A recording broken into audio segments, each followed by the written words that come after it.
All right, we've got Kerry McCoy and Jahi Jones here in Colorado Springs at the Olympic Training Center. We'll just start off quick. Kerry, why are you guys here? We had the fortunate opportunity to come meet with Tony Dungy. Coach Dungy is a big supporter of the HBCU Wrestling Initiative, and he was going to be in town, so we came out here to meet with him and spend some time. We also got to spend time with James Brown, and two great fixtures in sports, in life, and mentorship, and especially for us to look up to him and be able to get some guidance from him. So it was a great opportunity to take advantage of a common goal. Jahi, you're the executive director of the HBCU Initiative. Tell us kind of what the goal is right now for you guys. So our goal right now, and just the overall mission of our organization, is to start and establish new wrestling programs at America's historically black colleges and universities. Right now we're targeting 6 schools. Our initial group will be 6 schools, and hopefully in the future we'll be able to expand on it more. But for now we want to focus on getting 6 programs started and making sure that these programs are set up in a way that, one, they'll be able to have success, but also be able to create further opportunities for those within our communities.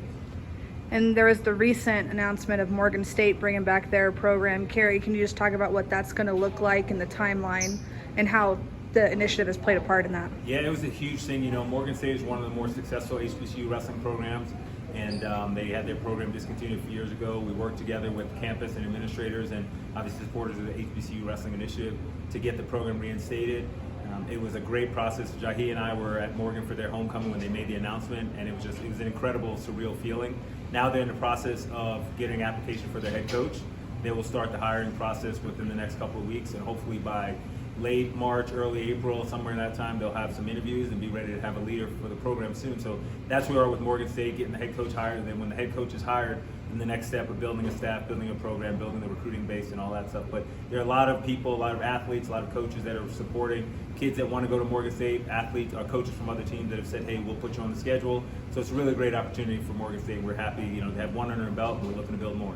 Jahi, you mentioned, go ahead. No, I was going to just echo similar sentiments. We're excited to get the program started and really worked in a way to make sure that the program is going to be successful. I'm excited to get the coach on board. I'm also excited. I'm biased because I went to University of Maryland, so we'd love to see University of Maryland, Morgan State build somewhere in the near future. So yeah, we're really excited about that overall. And in your meeting earlier in your presentation, you spoke about why this is specifically important for you because you didn't have an opportunity to choose HBCU with wrestling. So can you just kind of expand on that sentiment and why this is so important? Yeah, this is important for me for many reasons. I think about some of my high school teammates. I think about some of my high school coaches who were very talented wrestlers but didn't have the opportunity to go off and wrestle. One, because wrestling amongst any Division I sport is the hardest sport to be able to go and you don't play wrestling, but to be able to go off and engage in your sport after high school. So just being able to create these opportunities, and so for me, trying to choose between going to a HBCU or a non-HBCU, it was a tough decision. But now just knowing that Morgan State's reinstated, I solved the problem for my younger self, but I also solved the problem for so many other people, and really looking forward to seeing how this plays out over the next few years. The success stories that will start to come from these programs. We looked at some of the past programs and some of the guys that came out of there, and some of the success stories that came from Morgan State in particular. You think guys like John Davis or Bucky Smith, right? Really good guys that came out of that program, and looking to create the next set of leaders to come out that program. Yeah, Kerry, could you actually expand on that? Some of the numbers that you guys used in the presentation about how this really can affect not just the black community, but the wrestling community and just the U.S. in general. Yeah. If you think about it, right, every year through college program, wrestling programs, you get 3 to 5 seniors that graduate, give or take. And so with the commitment for Morgan State specifically, we have a 10-year commitment, where the foundation is set for 10 years. So you figure 30 to 50 wrestlers are going to graduate from Morgan State that have that HBCU experience, that have the wrestling experience. So being able to go back and give back to their community, it's really exponential when you're talking about adding 6 programs total, and then each person, that graduates goes back and has effect on in their community, at home, in the wrestling community as a whole. So it's just really exciting to see that type of opportunity for those young men and women that choose to go to an HBCU, what kind of impact they're going to have and the legacy they're going to have over time.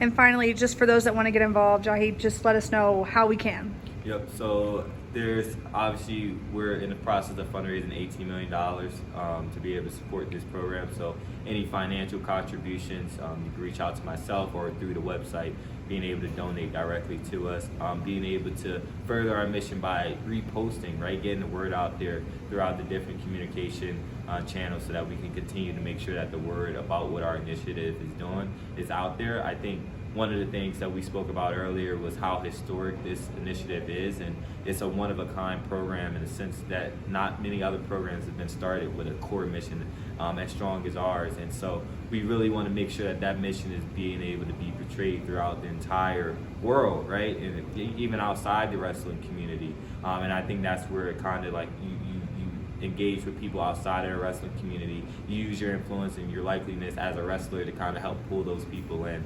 And so those are really three main ways to kind of engage. But also, once the programs get started, Morgan State, make sure you go get your Morgan State wrestling shirt and you get in the stands and you go ahead and you pack the stadium for every match. And if you can't make it in person, you stream it. And just continue to show these kids that they have our support within the wrestling community and outside of the wrestling community as well. And what's your social media handle and what's the website? So, yep, everything. So all of the socials is HBCU Wrestling, and then our website is hbcurwrestling.org. Awesome. Kerry, Jahi, thanks you guys. Yep, thank you.